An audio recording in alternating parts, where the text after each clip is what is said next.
Hey guys, welcome back to Manisha blog. আশা করছি তোমরা সবাই খুব ভালো আছো। আমিও অনেক ভালো আছি। আজ তোমাদের সাথে শেয়ার করব মাই হোম ট্যুর, মানে আমার বাড়ি। তো চলো, এটা আমার বাড়ির বাইরেটা দেখালাম। তো চলো দেখে নেওয়া যাক আমার বাড়ির ভেতরটা। তো তার আগে দেখতে পাচ্ছ, এটা হচ্ছে যে আমার বাড়ির মন্দির, মানে বাইরে। তো এবার আমি বাড়ির মধ্যে প্রবেশ করলাম। তো প্রথমেই যাব নিচের তালা, তোমাদের দেখাচ্ছি, ফার্স্ট ফ্লোর যেটা। তো এটা হচ্ছে যে বাবা মায়ের রুম, বাবা মা এখানে থাকে। তো তারপরে এই দিকে আছে আর একটা ছোটো রুম, দেখতেই পাচ্ছ এখানে রয়েছে আর একটা ছোটো রুম। তো এই হলো একটা রুম। তারপরে আমরা যাব বাইরে। এটা হলো বাইরের বারান্দা। তো তারপরে যাব, এটা আর একটা রুম। এই রুমটায় আমি থাকতাম, বাট ওপর হয়ে যাওয়ার পর আমি এই রুমটায় এখন আর থাকি না। তো এটা আমাদের ডাইনিং। তো এটা ডাইনিং, তারপরে এখানে রয়েছে রান্নাঘর, কিচেন। তো এই হলো আমাদের কিচেন। তো আর এটা হচ্ছে যে ডাইনিং, এখানে খাওয়া দাওয়া হয়, দেখতেই পাচ্ছ তোমরা।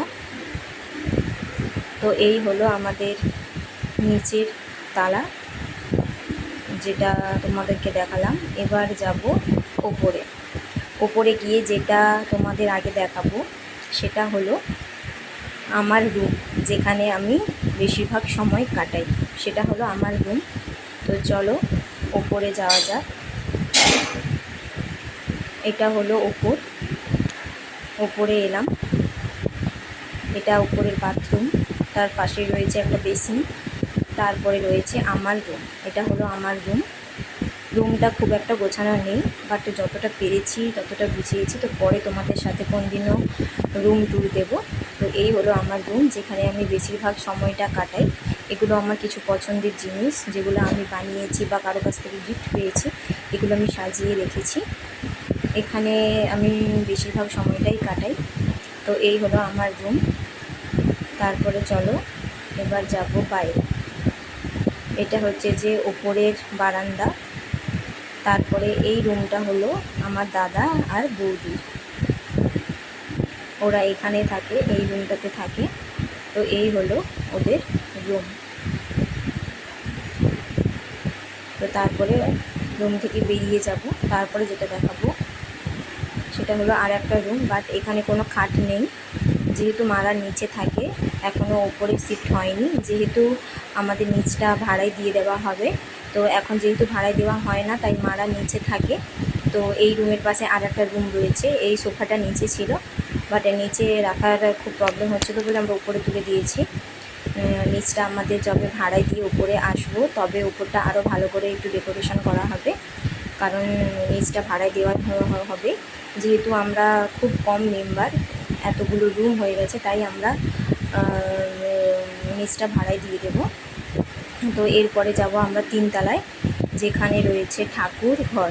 তো এর আগে একটা ভিডিওতে তোমাদের সাথে আমি ঠাকুরঘর শেয়ার করেছিলাম।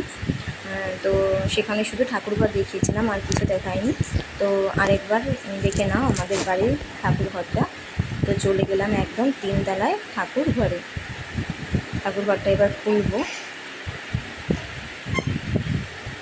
এই হলো আমাদের ঠাকুরঘর। এখানে সব রকমের ঠাকুর রয়েছে। দুটো পেতলের গোপাল রয়েছে, পেতলের গাড়ি রয়েছে, লক্ষ্মী নারায়ণ, গণেশ, আরও অনেক ঠাকুর রয়েছে, জগন্নাথ রয়েছে, রাধাকৃষ্ণ রয়েছে, শিব রয়েছে, অনেক রকম ঠাকুর রয়েছে। মানে 33 কোটি যে দেবতা বলা হয়, সেটা এখানে রয়েছে। এই হলো ঠাকুরঘর। এবার ঠাকুরঘর থেকে নিচে নেমে সাইডে আছে আমাদের রান্নাঘর। তো এই হলো আমাদের এটা কিচেন। তো যখন আমরা উপরে শিফট করব, তো এখানে আমাদের রান্না টান্না হবে। এখন যেহেতু আমরা নিচেই থাকি, তো নিচের রান্নাঘরেই রান্নাটা হয়। তো এই হলো আমার বাড়ির হোম ট্যুর। তো তোমাদের কেমন লাগলো ভিডিওটা অবশ্যই কমেন্ট করে জানিও। তো আজকের মতো ভিডিওটা এখানেই। সবাইকে বাই।